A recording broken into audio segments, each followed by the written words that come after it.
So hello everybody, this is Bhante Joe here, and I'm just here at the Mahavihara, which is this is the lovely shrine at the Mahavihara in the background, and just thought to record a short video for the internet. So I thought that could start with just a little bit of meditation, maybe about 5 minutes or so, and then maybe a short Dhamma discussion. So we can just lean forward a little bit, arch our spines, and look about 3 feet in front of us and close our eyes. And we can spread thoughts of goodwill. This goodwill in Pali is called metta, and practicing it is said to result in what's called the mahagatang chittang, or the enlarged or expanded mind. And so we learn to expand our mind infinitely in all directions, wishing all beings in all these directions well. So we can start with the right-hand side. May all beings to my right be happy and at ease. May they put in place the causes necessary to be happy and at ease. And we can make our minds infinite, can make them unbounded, all the way to the ends of the universe and beyond, in every dimension. May all beings to my right be happy and at ease.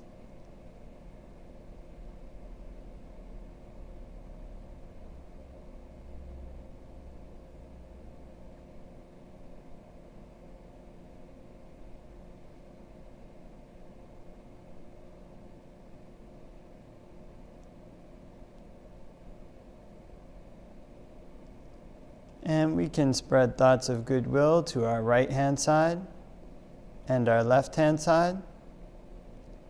May all beings to my right and my left be happy and at ease. May they put in place the causes necessary to be happy and at ease. And we can make our minds infinite, can make them unbounded, all the way to the ends of the universe and beyond, in every dimension. May all beings to my right and my left be happy and at ease.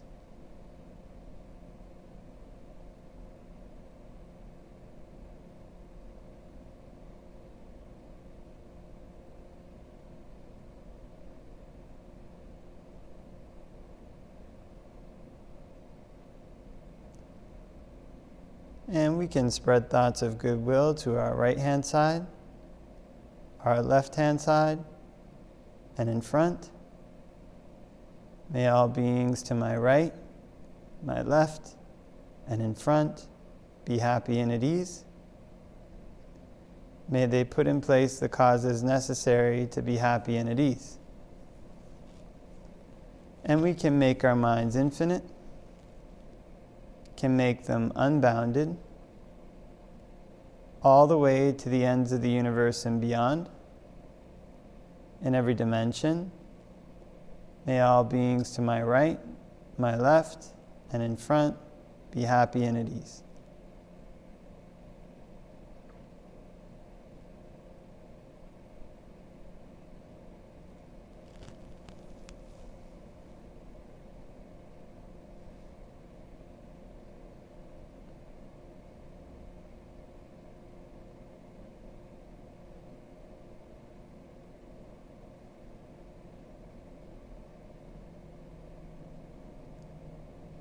And we can spread thoughts of goodwill to our right-hand side, our left-hand side, in front and behind, in all 4 directions. May all beings in all 4 directions be happy and at ease. May they put in place the causes necessary to be happy and at ease. And we can make our minds infinite, can make them unbounded, all the way to the ends of the universe and beyond, in every dimension. May all beings in all 4 directions be happy and at ease.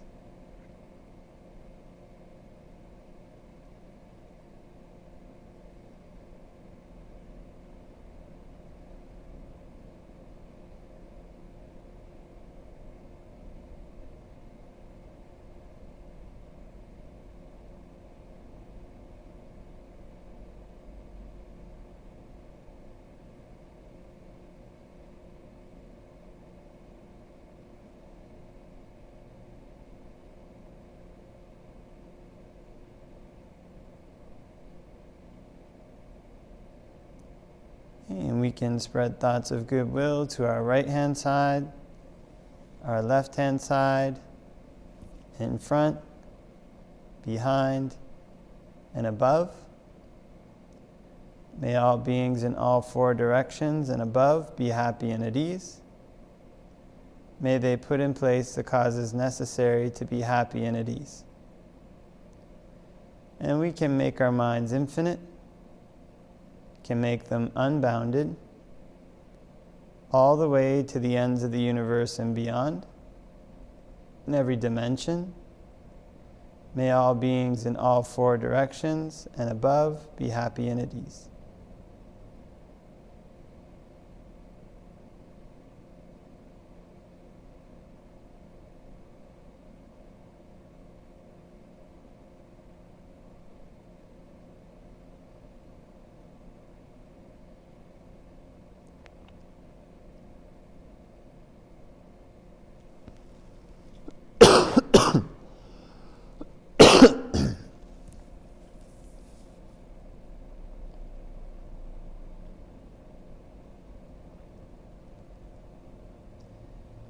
Okay, and we can spread thoughts of goodwill to our right-hand side, our left-hand side, in front, behind, above, below, all around in every direction, everywhere.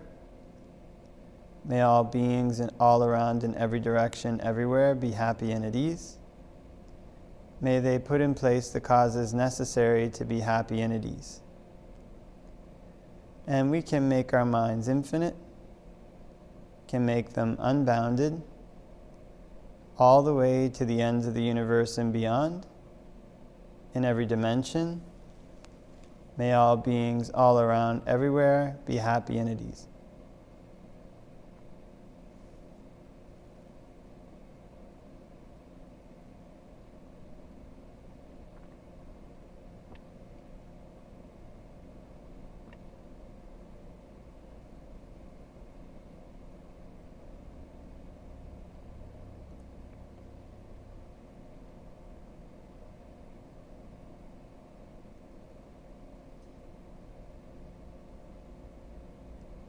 And we can open our eyes and maybe do a short Dhamma discussion.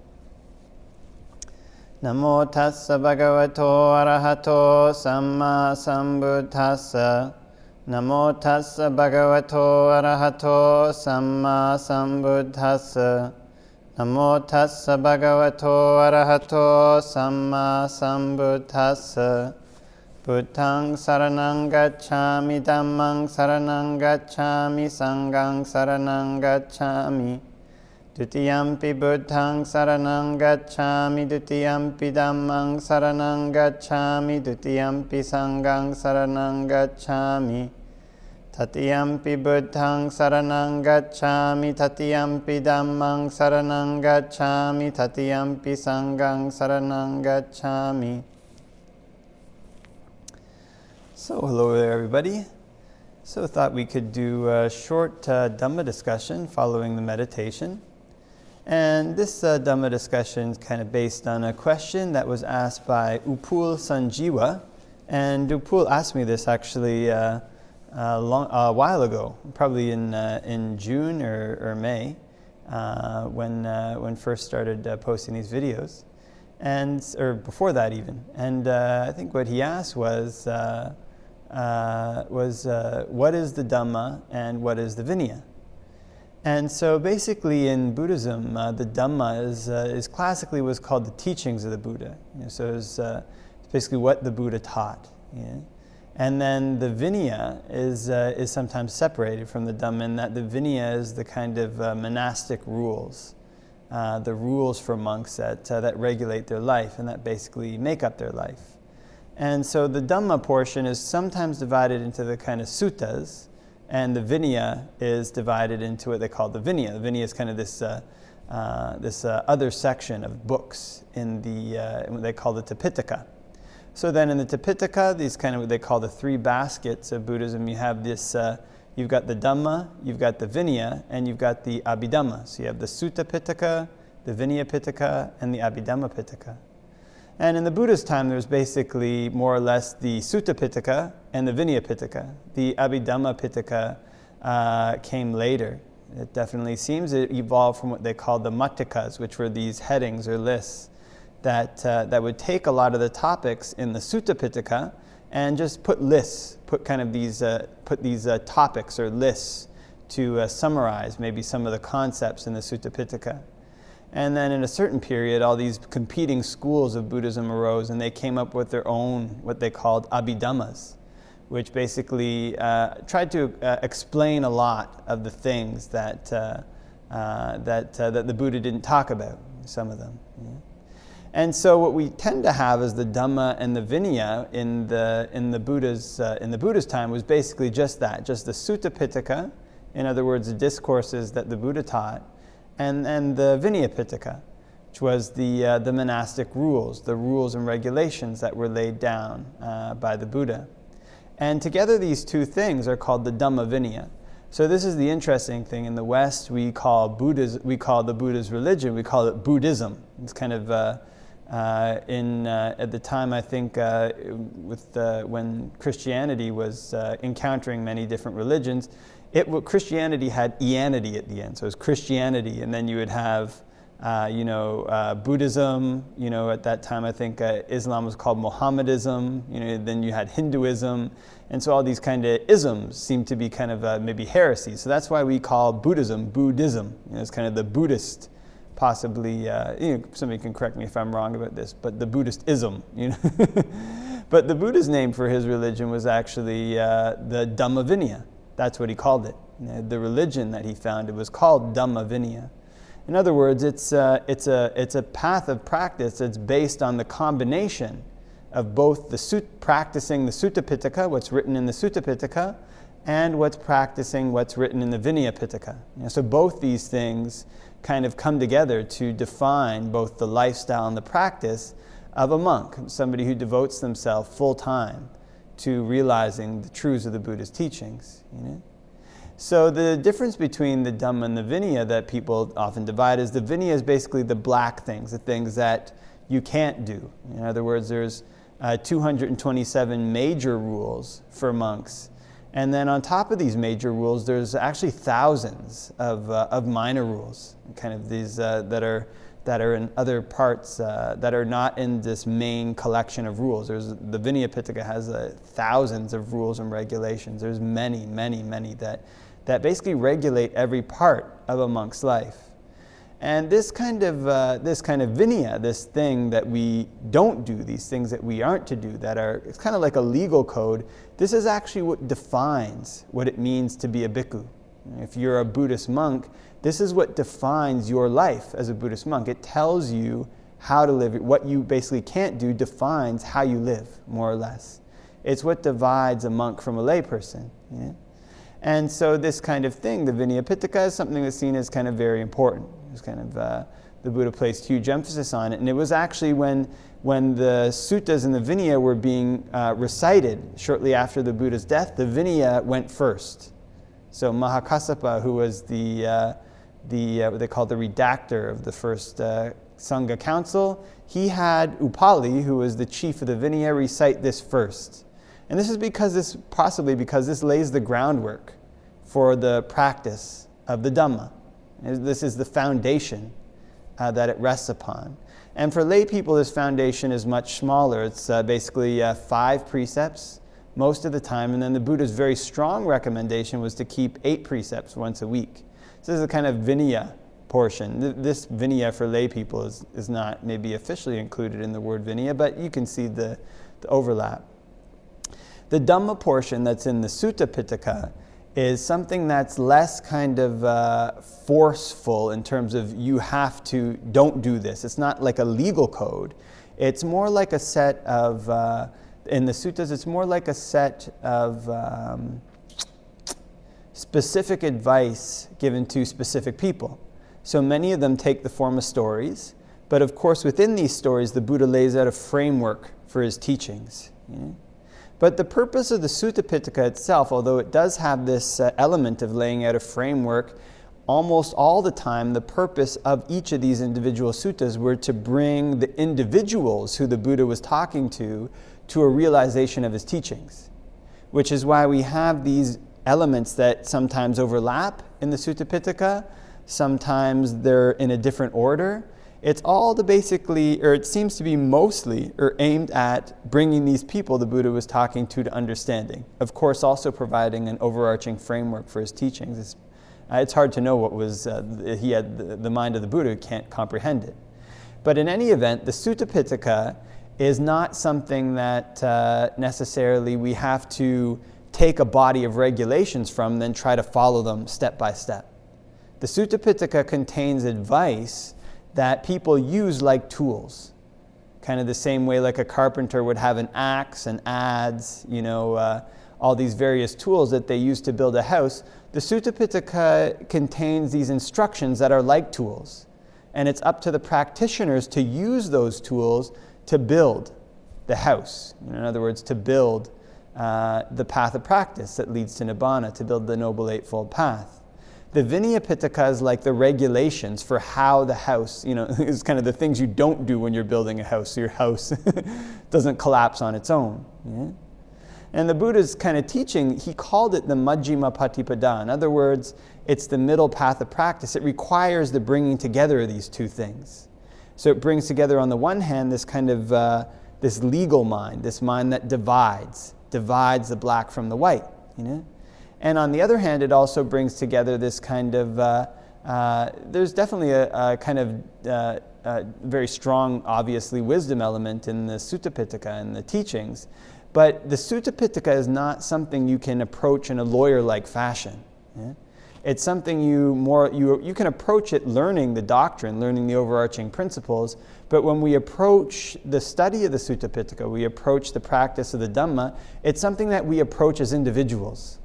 Almost like we're learning directly from a teacher. We're trying to find the advice that we can put into play to bring the defilements in our mind to an end. So when both these things come together, they make a sum. They have a sum they're greater than the sum of their parts. This Vinaya element and this Dhamma element, the Dhamma-Vinaya, which is why the Buddha called his religion Dhamma-Vinaya.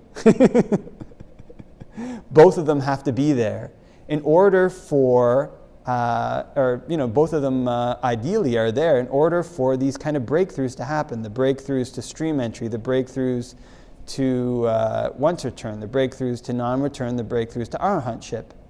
And it's likely no coincidence that whenever a Buddhist tradition arises, it has very strict standards of Vinaya and adheres to the teachings in the Dhamma. Actually, especially has quite a strong emphasis on meditation and adheres to the way that the Buddha taught. Doesn't try to add to what he's taught, doesn't try to subtract from it, more or less in terms of coming up with completely new ways of thinking. There are, of course, many blanks in the Sutta Pitaka, many things that the Buddha just gave brief instructions on that are filled out by practitioners. This is why he gives the handful of leaves. But whenever these two things, the Dhamma and the Vinaya, come together, this is when we tend to get rumors about people who have genuine attainments in the Dhamma, very credible rumors. Which is why the Buddha kind of explains his religion this way, as the Dhamma-Vinaya, as these two poles, these two things that come together, just like kind of a fire that's all set up, it needs matches to light. And when you have the fuel, you have the matches, you get a blaze. When you have the Dhamma, you have the Vinaya, this is when you get kind of very easily, or maybe not very easily, but this is the ideal way, perhaps the most efficient way to practice in line so that people actually become noble disciples. And so these are some thoughts about what it means, this Dhamma and the Vinaya, and the Dhamma-Vinaya, the Buddha's religion as a whole. It's a path that both takes this legal aspect, the things we can't do, and takes these kind of injunctions, things we should do, ways we can practice, to allow us to build something. It has the regulations for how to build the house, or what not to do when building a house, the building codes, and it also has the tools we need to build something, to build our practice of the Noble Eightfold Path for the sake of these attainments, for the sake of stream entry, once return, non-return, and ultimately for the sake of arahantship, which is the end of the need to build anything at all.